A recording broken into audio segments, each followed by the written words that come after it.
Good to see everyone. Glad to have you with us.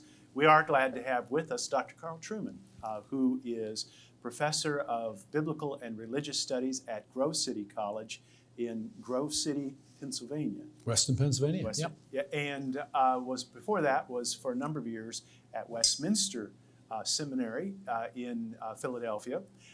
He hails from the British Isles, and let's just start there. Dr. Trueman, where were you born?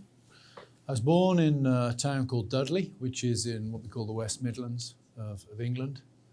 I think Ozzy Osbourne is the only other British export to I think of both America. Of you. That's exactly what I think of when I think of Carl Trueman. So it was the epicenter of heavy metal in the late 60s and early 70s. So were you ever a headbanger? No, I liked Led Zeppelin, but I was never a headbanger. Well, that's good taste. That's very good taste. So you grew up in, if I remember right, you telling me before, not far from Wales. Yeah, when I was about 7, my parents moved to Gloucestershire, which is in the Cotswolds. It's over in the west, sort of southwest of England. If you've ever read Thomas Hardy novels, I was in the uppermost limit of what we call Hardy country, which is a very rural, southwestern part of England. So tell me about your spiritual journey. Were your parents Christians? Did you grow up in a Christian home? Tell me what happened there. No, I grew up I had a very loving home. Mum and Dad, my dad has been dead many years now, but Mum and Dad gave me a very stable and loving home.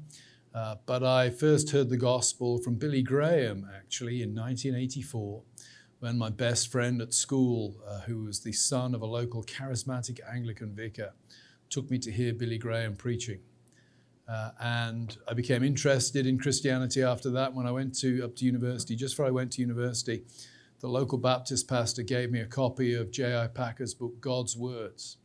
And it was while reading God's Words in my first year at university that I think I became a Christian.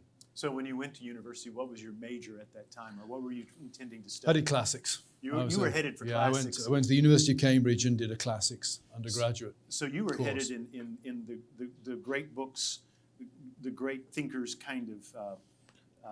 I suppose so, yeah. You were already headed in that way, even before coming to faith. Yes, I always loved literature. Never really got on with the sciences very well, so I was always more of a humanities person. So tell us about your studies then. What did you do? At Cambridge? Yes, and Cambridge, and then after that. As an undergrad at Cambridge, I did classics, which involves philosophy, ancient Greek, ancient Latin, literature and language, ancient history, and archaeology. I ended up specializing in my final year in ancient history and Latin poetry. And the theory and philosophy of tragedy. Those were my sort of 3 areas in my final year, none of which I've done much with since. Okay. So after Cambridge, tell us, where did you go next? I went to the University of Aberdeen, where I studied Reformation thought. I did a PhD in Reformation thought, looking at the understanding of salvation in the early English Reformation, between the years roughly 1525 to 1556. Particularly looking at how certain English writers, William Tyndale, many of you have probably heard of William Tyndale, early English Bible translator, how he translated and transformed certain bits of Martin Luther. So you are at Aberdeen. What church are you going to at that time? I attend the Free Church of Scotland in Aberdeen, which is I was actually a Baptist when I went there, I have to confess that. I'm an apostate. I wondered why he was such a good preacher. I happened, though, to rent a room from an elder at the Free Church of Scotland, which is a Presbyterian denomination, whose distinctive at the time was it didn't have musical accompaniment and only sang psalms. Mm-hmm. So I attended this psalm singing church in Scotland, where I met my wife, which sort of anchored me in that church, rather.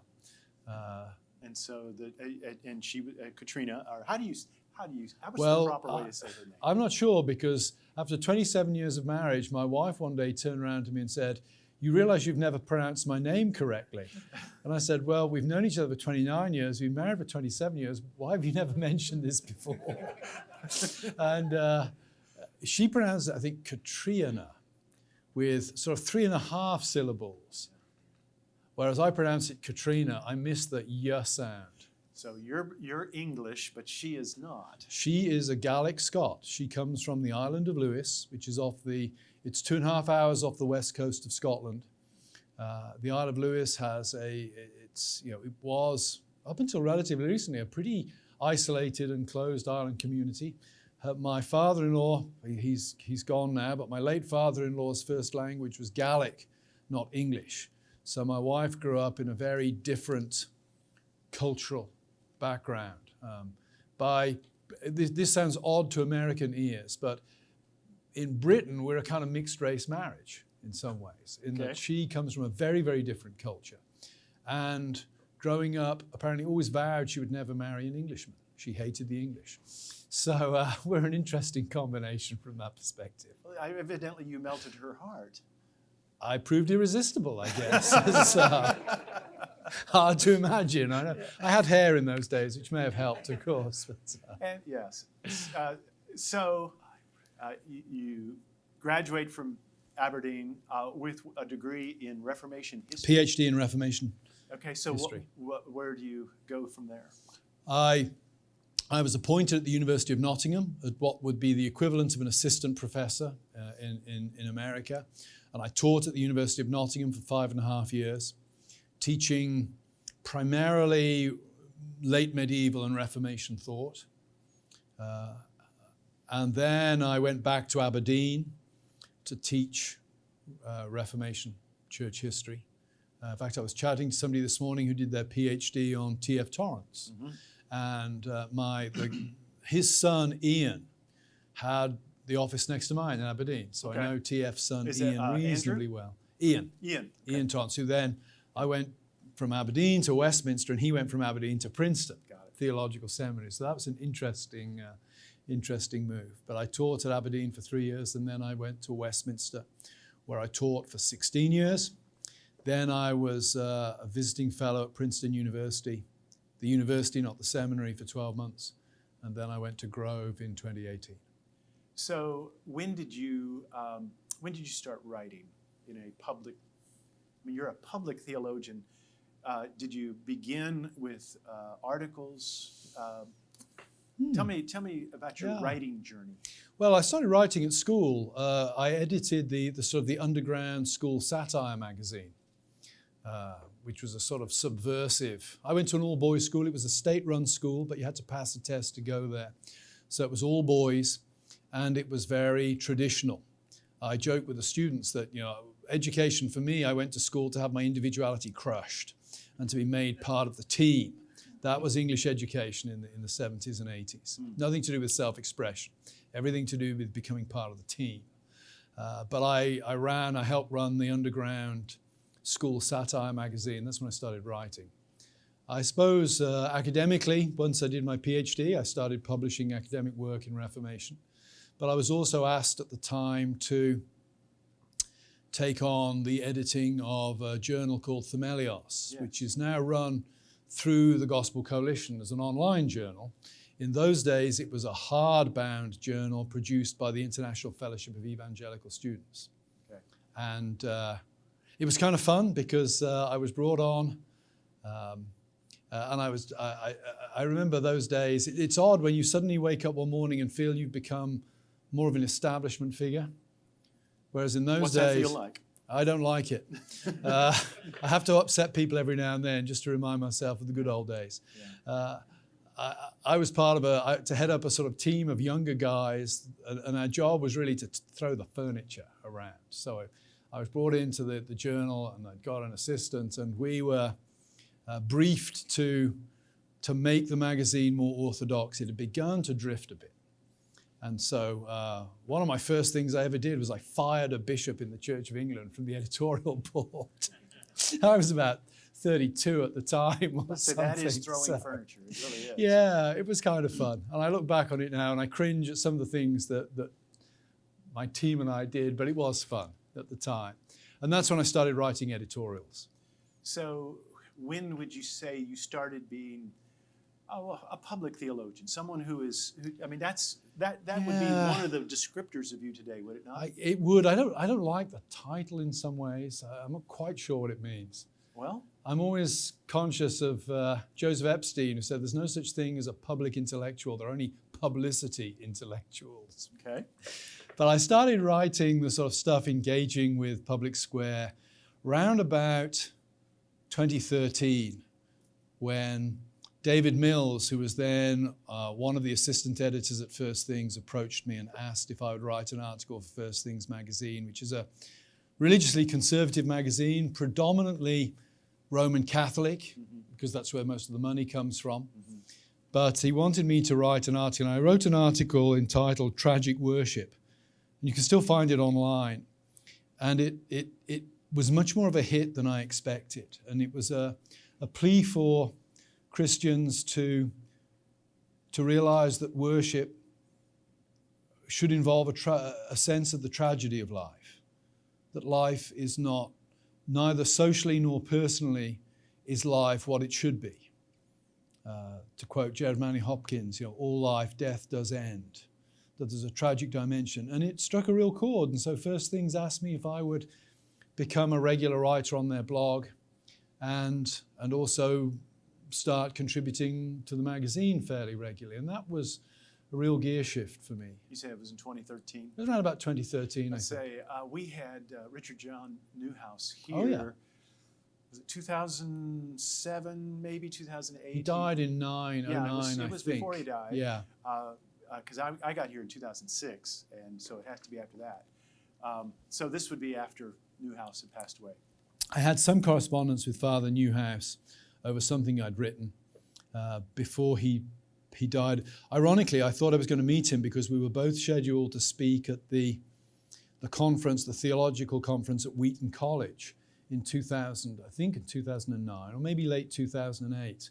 And he did not turn up because he'd suddenly been taken ill, which was the beginning of the end for him, that a couple of months later, I think he passed from cancer. When we had him here, it was with Peter Kreeft, and it was on the topic of sex in the city of God. And he did a great job. So you begin to write for First Things. The book that I've enjoyed reading so much this year is The Rise and Triumph of the Self in the West. What motivated you to write such a book? A couple of things. One, on the negative side, I just got bored of the Reformation. That might sound odd. Not bored of the Reformation as the Reformation, but I'd been teaching it I started teaching Reformation in 1993. So by 2015, 2016, I'd been teaching the Reformation for over 20 years. And there are only so many ways you can say Martin Luther nailed the 95 Theses to the door. Even that dramatic moment can get, I wouldn't say tedious, but I wanted something more challenging. Secondly, I was approached pretty much simultaneously by Rod Dreher at the American Conservative and Justin Taylor at Crossway about writing an introduction to Philip Reif, whose book, The Triumph of the Therapeutic, Deathworks. And Deathworks was very important, actually, as it turned out, to the book that I finally wrote. So I started to explore that, and I became convinced while I was exploring that a more interesting book would actually be applying some of these ideas to the world in which we lived. And the third strand was, I was pastoring at the time. During my last 6 years in Philadelphia, I took on the pastorate of the church where my wife was a member, and this sounds weird to Baptists, I know, but where I attend because I'm a member of Presbytery, but the church we worshipped at every Sunday was without a pastor. It was a congregation of, by and large, I would say, blue-collar people. It was not one of the well-heeled churches. It was a congregation of blue-collar people, single mums. All human life was there, except for money. All human life except for money. And it couldn't afford to hire a full-time pastor. So I agreed to do 5 years as a part-time pastor. I ended up doing 6. And I became very aware as pastor that there was a huge gulf emerging between the way Christians of my generation and older thought about a whole range of things, and the way that the younger generation was thinking.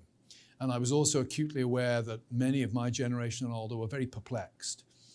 I think there's a difference between my generation and my parents' generation, but it's not as big as the gap between my generation and my children's generation. And I think each generation has the tendency to think that the gap that between itself and the younger generation is analogous to the gap between itself and the older generation. And it seemed to me that the gap was growing for reasons I want to talk about tonight, that was accelerating in some ways. Mm-hmm. So I thought it would be good to produce a book that would help parents understand why the world is changing in the way it is. And I particularly zeroed in, and this is where my self-indulgence kicks in. I decided to make the statement, I'm a woman trapped in a man's body. I decided to make that the statement that I wanted to try to explain. How would that come to make sense to the man in the street, the woman in the street, who'd never read gender theory? Why has it become intuitive? Tomorrow, when I speak to the faculty, there was another statement that I almost could have gone for, and that is, he pledged allegiance to ISIS online. Mm-hmm. That I think is an equally fascinating statement that says something about the way we imagine the world. But I decided to go down the line for more immediate relevance of the sexual revolution and gender stuff. And then Robbie George happened to, Professor George from Princeton, who ran the program that I've ended up on, happened to give a lecture at Westminster and suggested I apply. So you went to Princeton? I went to Princeton for a year. Yeah, and so that's where you did much of the research or much of the writing, or both? That's where I did much of the research. And also I was part of a cohort of people brought in from other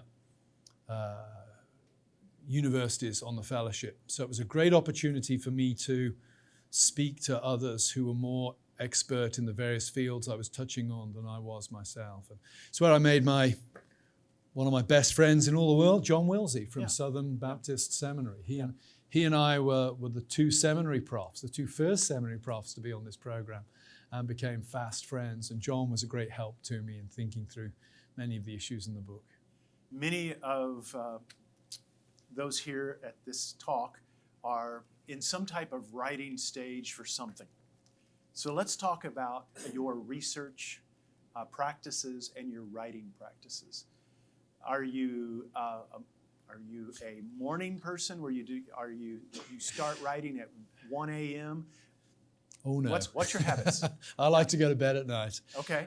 So talk to us. Do you have a regimen? Are you one of those who writes in burst? How do you go about it? It's hard to say. I think writing's always come easily to me, which I know that isn't the case for everybody. Mm-hmm. So I can take no credit for that. I just happen to have been able to write. That reminds me of when a young faculty member joined Westminster, and there was a panel that my wife sat on, and the new faculty wife asked my wife, how do you keep up with all that your husband is reading so you can talk to him? And just as my wife and I, we just don't talk shop at home. My job pays the mortgage, and that's good enough for my wife. That's what she wants to know. The bills get paid. And her comment was, sweetie, I don't even read what he's writing, let alone what he's reading.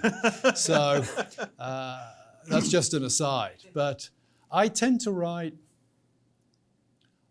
it's not so much when I write during the day, but I try to write something every day. So you have a discipline of trying every day. Yeah, I remember reading somewhere, I think it was Ernest Hemingway made the comment that he would try to write 10 lines a day or a page a day or something. And his comment was, if only one of those pages every 10 days is any good, that's still a bunch of pages in a year. Yeah. I have a 250 word a day goal. Yeah. Maybe terrible words, but they're written. And you can't beat the discipline. Yeah. Because there'll be some days when you knock out 2,000 words. Mm-hmm. And they more than compensate for the days when you can only get out 250. So rhythm is important. I think reading, one thing I say to all my PhD students is, and it was advice given to me when I was a PhD student, read well. And by that I mean don't read academic stuff exclusively.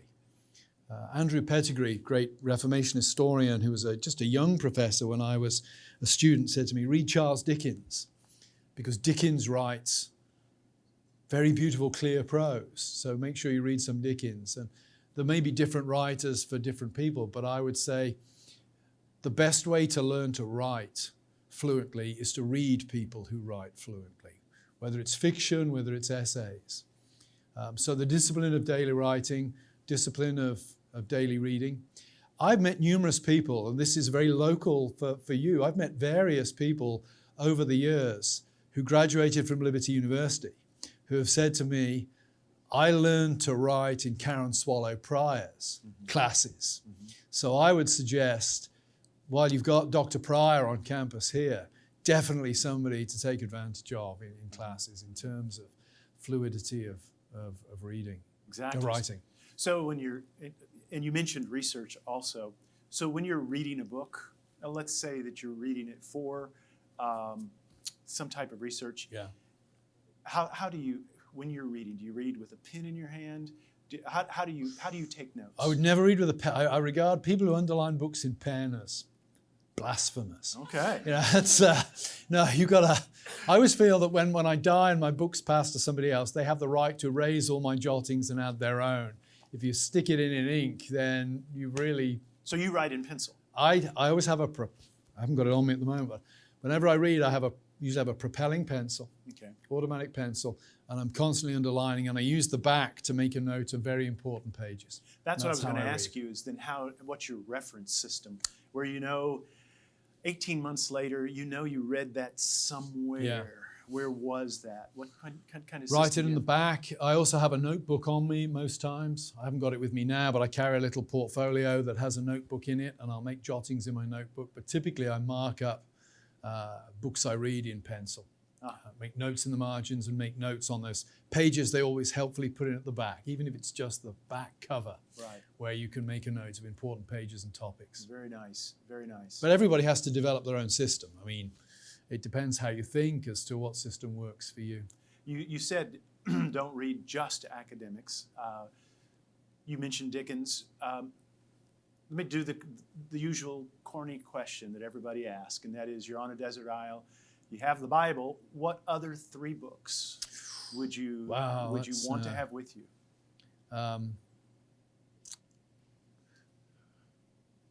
Wuthering Heights Okay. by Emily Bronte, and I've been putting pressure on Karen Swallow Pryor to produce an edition of Wuthering Heights. It would be great to have Wuthering Heights with her kind of reflections on it. So Wuthering Heights, I think, is an amazing book. My only criticism is it ultimately has a happy end. It would have been much better if it ended sadly. I'm beginning to this thing on tragedy. I'm a Northern European man. It's dark and wet. It's the future is bleak. I'm glad you Americans are catching up on that. Actually, I feel much more at home here than I did. I arrived in 2001. Everybody was so optimistic then. Oh, by the way, yeah, let's go ahead and mention that. I got 2 more books, by the way. Was that? I've only given you 1 book. Oh, that's right. You asked for 3 books. That's So right. Come Well, back. You come back on Come those back to that. two. Yes, we will. Go ahead. Give me the other 2 books. You have Bronte. A. Houseman, Shropshire Lad, Okay. collection of poems. And the third one would be tough, but I think I might go for William Blake, Songs of Innocence and Experience. Okay. So 2 books of poetry, Emily Bronte and the Bible. Excellent. Well, you mentioned about the optimism of Americans pre 9/11. As this is being recorded, it's the weekend of 9/11, the 20th anniversary of 9/11. Tell everyone when you immigrated to the United States. I think it was August the 16th, 2001. So you arrived in the United States just 3 weeks before 9/11. Yeah. And Well, it's already, I'm sure, coming to a new country is already a difficult adjustment. But what is it like coming to a new country when that country is having a meltdown, literally and psychologically? it was very weird. It was very strange to be an immigrant at a time because, you arrive with a visa, but, a visa is almost nothing in terms of papers. Everything, when you emigrate, everything's always difficult anyway in terms of you arrive, maybe not today with computers being much more networked across the globe, but arriving in a country where it's as if you were born yesterday. There's no trace of you anywhere. You look suspicious anyway. And arriving with at a point where America was plunged into crisis, it was a pretty hostile environment for an immigrant. Now, let me not overstate that. I think had I had darker skin, had I had an Arabic surname, it would have been a whole lot more hostile. I certainly, I think being British was probably about as easy as it would get for an immigrant in those situations. But it was very strange and very odd. We had lived in America in 1996 for 6 months when I was a visiting fellow at Calvin College in Grand Rapids. So we knew what America was like and had a kind of benchmark to judge where we were. But yeah, for 3 or 4 years after 9/11, it was odd being an immigrant and feeling that people were suspicious of you because of your accent. I remember once coming through the airport and the guy at the immigration stamp, there was some slight anomaly on my children's passport. Well, what it was we hadn't realized that America had changed the rules, that children needed their own separate passport. And our kids were still in my wife and my passport. And we get to the border and I give it to the guard and he looks at this and he says, "Where are your children's passports?" And I said, "They're in our passports." And he said, "You need separate passports." And I said, "Well, I'm sorry, we didn't realize that." And I remember he threw our passports onto the ground in front of everybody. He says, "Get on your knees and pick your passport up." And I remember, after a long transatlantic fight, groveling on my knees in front of this guy to pick up my passport. And I didn't feel bad. It just, wow. Well, I feel bad to hear the story. I'm embarrassed. That's tough. It was weird. But at the time I thought, yeah, it's a country that's, strange things have happened to this country. And I understand, not that I think he did the right thing, but I sort of understand this is not normal behavior because these are not normal times. So you ended up teaching at Westminster for how many years? 9 years? 16. 16 years. I was there 2001 to 2017. So you're teaching graduate students there. Now you're teaching college students. Yeah. Tell us which one you'd rather teach. College students, graduate students? College students. I think both have their attractions and their problems. But I would say I thoroughly enjoyed teaching at seminary. 2 things I didn't like. Well, one thing that sort of I struggled with sometimes was that I was essentially teaching students who already believed the right things, better reasons for believing the right things, which is a worthy calling. But for me, it was not where my heart was. And secondly, I always felt at seminary, there's always that guy in the class who wants to prove they're more orthodox than you and catch you out in some kind of heresy. They're always there.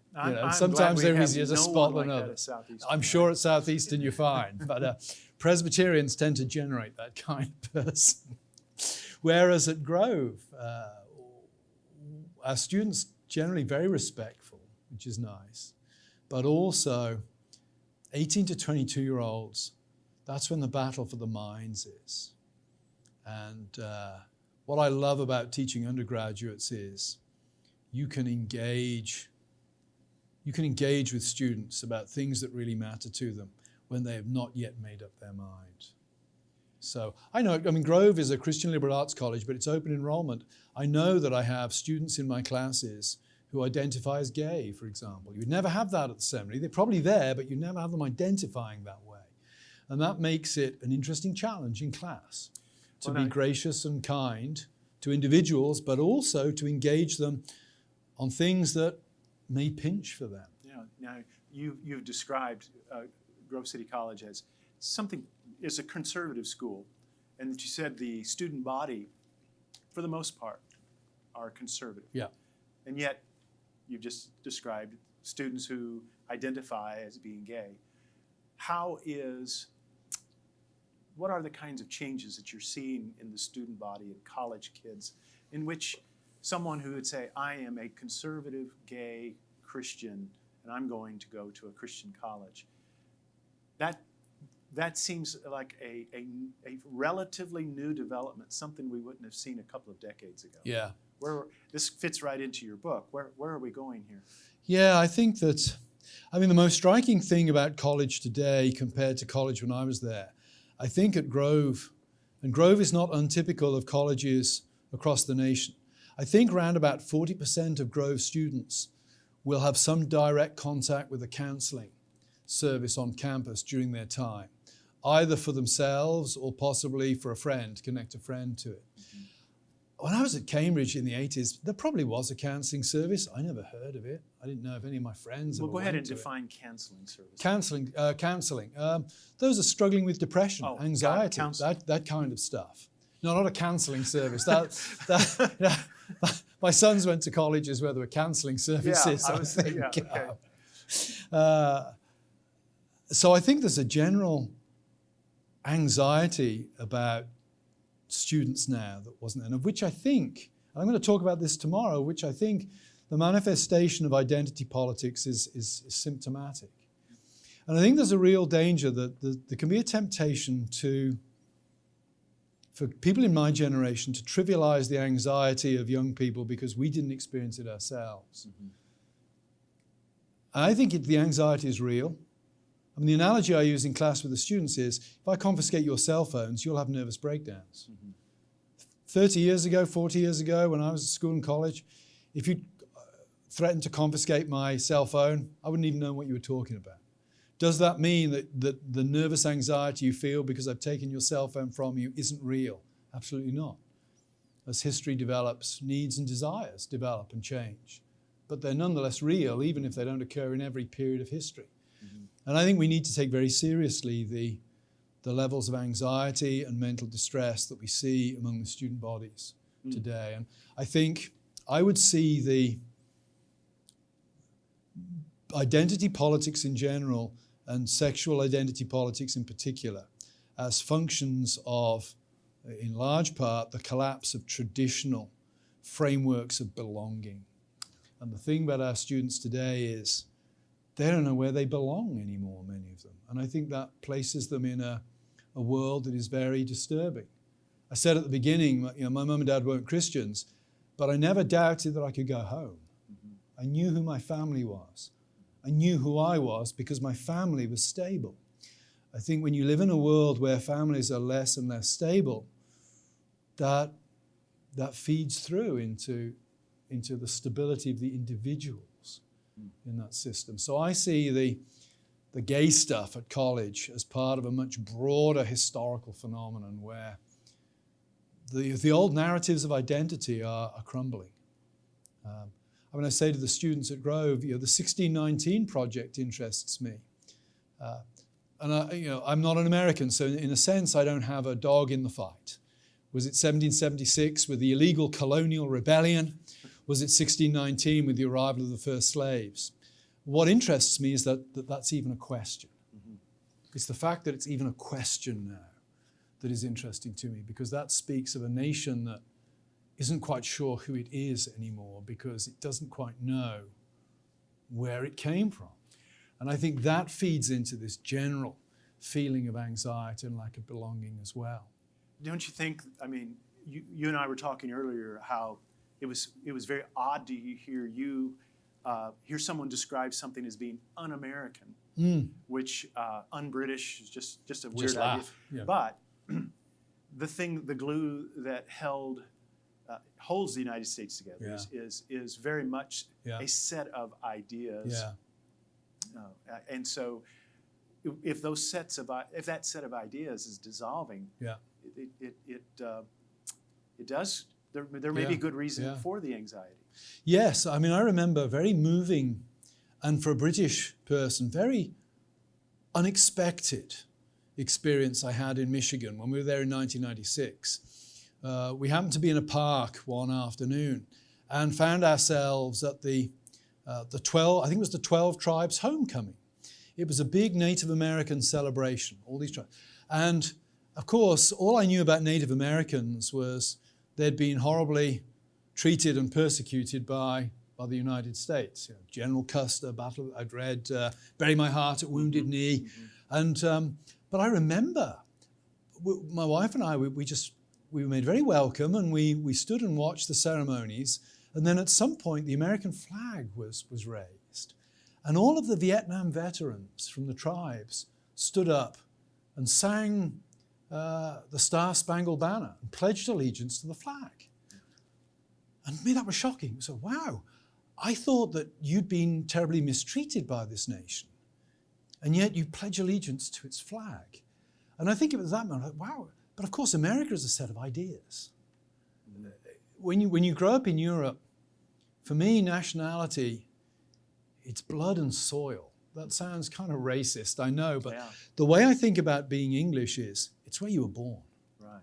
You could go to Britain and you could get British citizenship, and I would treat you as having all the rights under British law, but in my mind, yeah, he's an American who happens to have a British passport. Whereas I think America, at least in its original kind of conception, anybody can become an American. And that's an amazing thing. And what really saddens me is that now it seems that American vision doesn't seem strong enough to hold Americans together anymore. Well, that is the question. And that's the tragedy. Yeah, it really is. Maybe for good reasons or bad reasons. I'm not saying judgment on why it's crumbling, but it seems to me something really sad is being lost there. Indeed. And on that concerning note, let's open the floor for whatever questions you might have. And since this is being recorded, I suspect there is a microphone. So as you have your question, raise your hand, and we'll make sure that you are able to ask your question and it's recorded. So who would have the first question?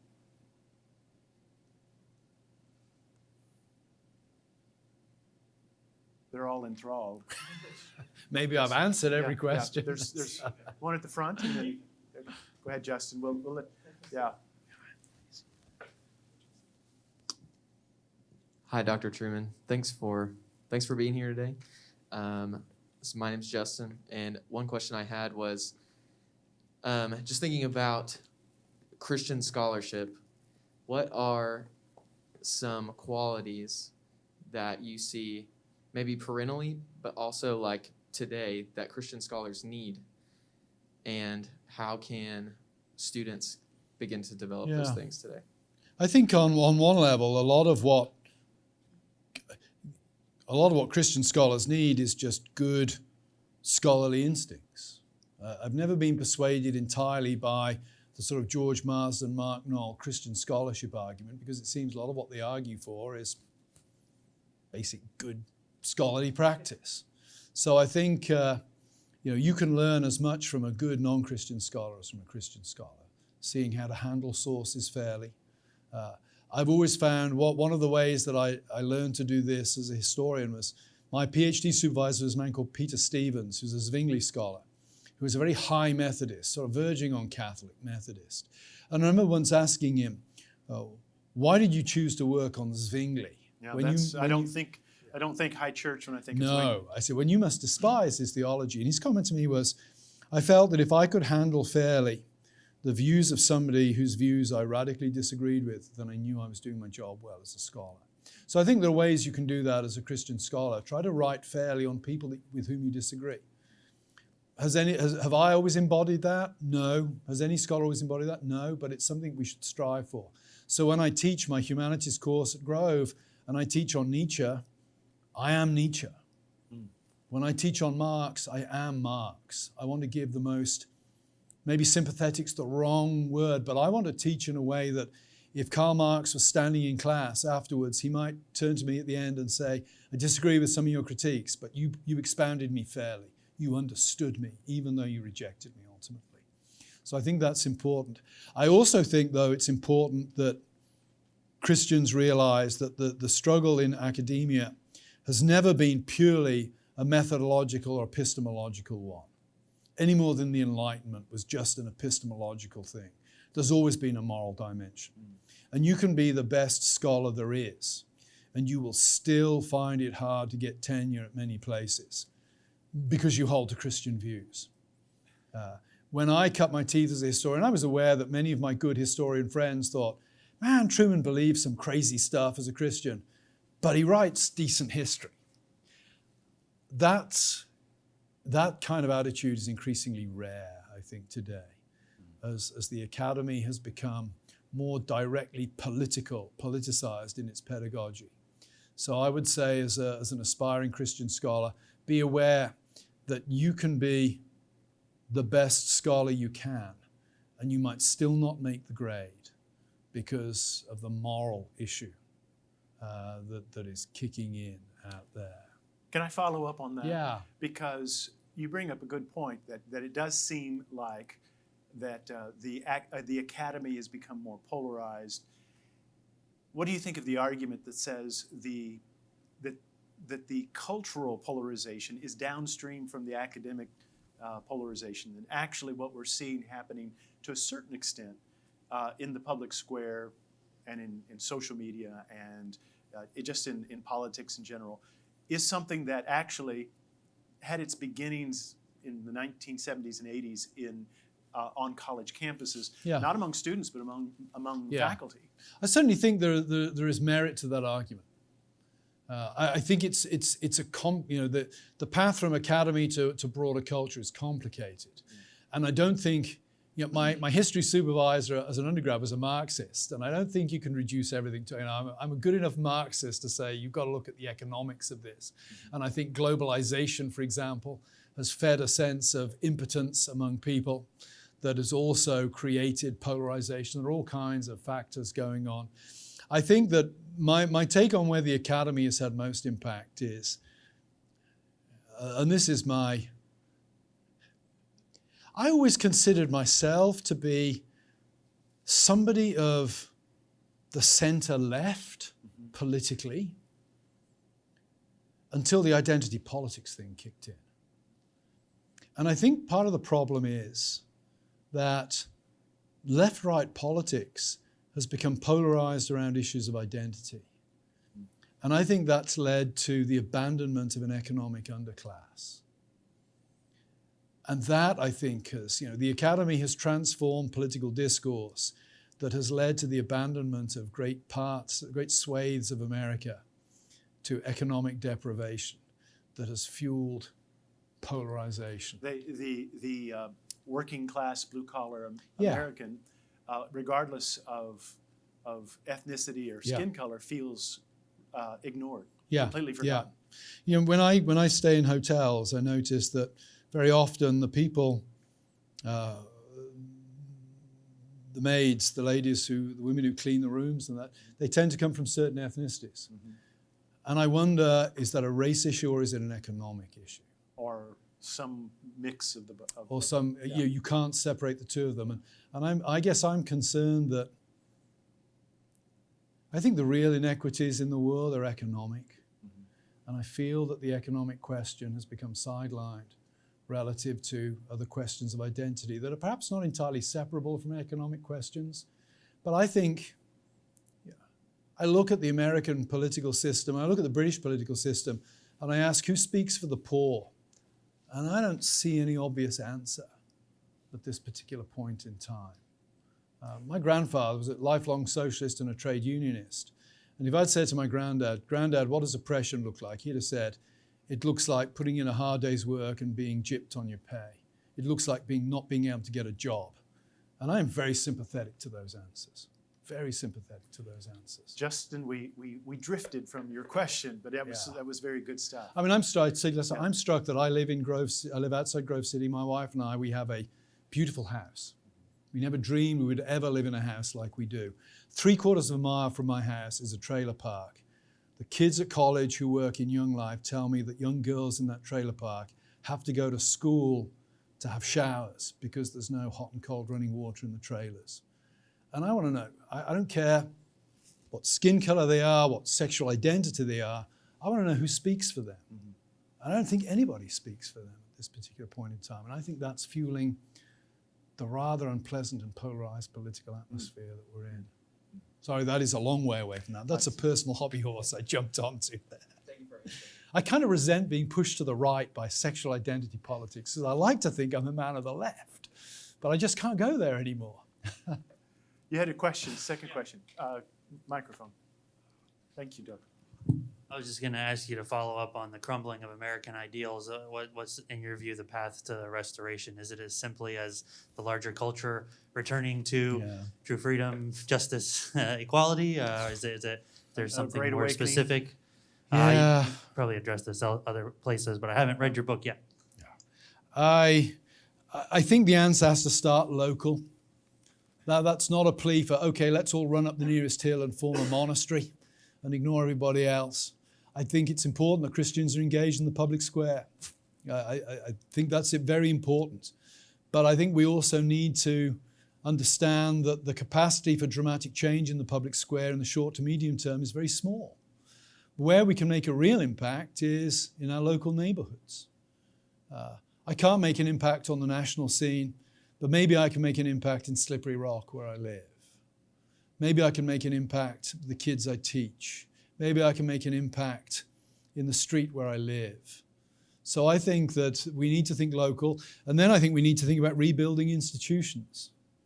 And that's why I've never liked the language of culture war. The Bible uses martial language. I'm not saying it's unbiblical to talk about cultural warfare. I just don't think it's a very helpful analogy. And I don't think it resonates with younger people today. I like the language of cultural protest.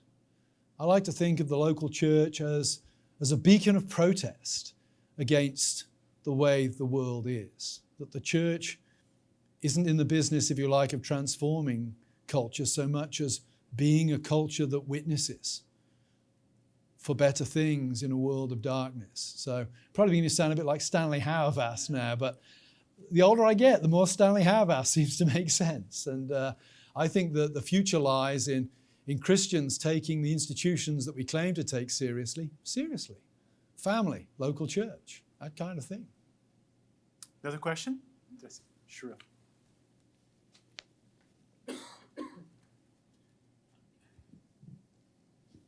Thank you for talking with us. I am one of those blasphemous people who write with pens in their books. So I'll forgive you. But you talked about the kind of the shifting of American ideas, and I'm wondering because I think I come from a context of kind of a history where I could read literature where it seems like there was a discontentment with American ideas.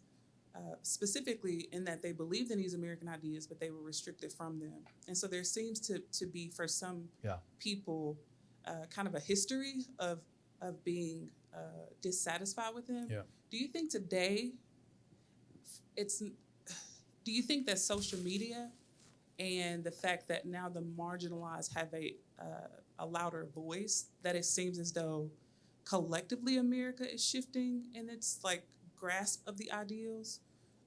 Because it almost seems like these ideas have always been shifting for certain people, but now there's more of a greater collective sense because we have access to the rise of the marginalized. Yeah, it's a very good question.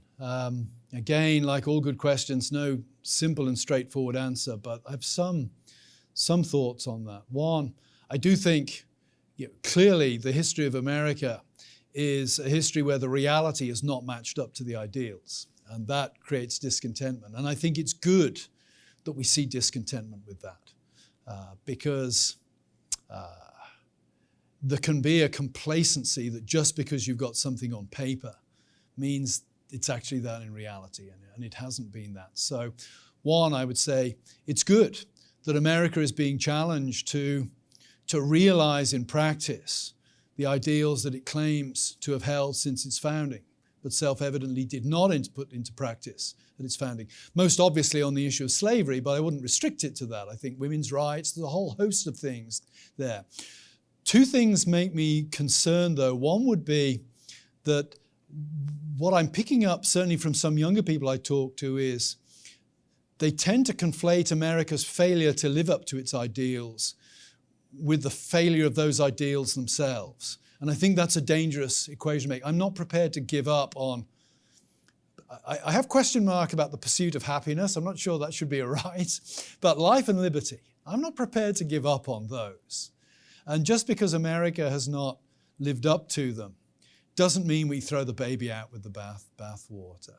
The second thing that concerns me, which is sort of connected to that, is, and this may sound odd, but I say to the students at Grove, I actually welcome African American studies. I welcome LGBTQ studies. I welcome them because I'm a historian. And when I look at the past, I want to hear as many voices as possible so that I can get as good a handle on the past as possible.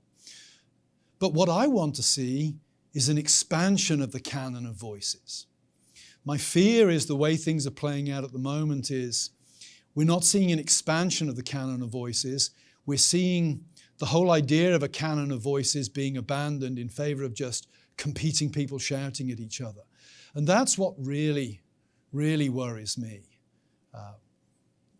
I'm not sure if that's an answer to your question as a reflection upon where I would stand in relation to your question, but I want to say I welcome the fact that, hey, at Grove in the English Literature Department now, students study African American literature. They read James Baldwin. I think Ralph Ellison wouldn't have made the top 3, but maybe the top 6 or 7 books. Invisible Man, I think, is one of the great books of the 20th century. I welcome the fact that the kids at Grove aren't just reading Shakespeare and the Romantics. But I would hate to reach a point where they don't read Shakespeare and the Romantics, that they're hearing other voices, because I think the richness of human experience demands that we do that. And what I fear underlying it is we're losing sight of our common humanity, so that your community and my community share so little in common. There's no point in listening to each other or talking to each other. And that's where I think social media, particularly Twitter, is very counterproductive, because these are complicated questions that require real thought. And Twitter has such a speed and a superficiality about it that it tends to escalate things and make them very simplistic. So I don't know if that's an answer to your question, but that's where I would go. That's where I would go with that. We have time for one more question. So who gets the last question? Well, then I'll ask it. Follow up on Sheryl's, or your answer to her. You talk about the ideals and the pursuit of the ideals, and that if they feel like the pursuit is no longer happening, it's sort of like you begin to wonder. They begin to wonder if the ideals were just an illusion in the first place.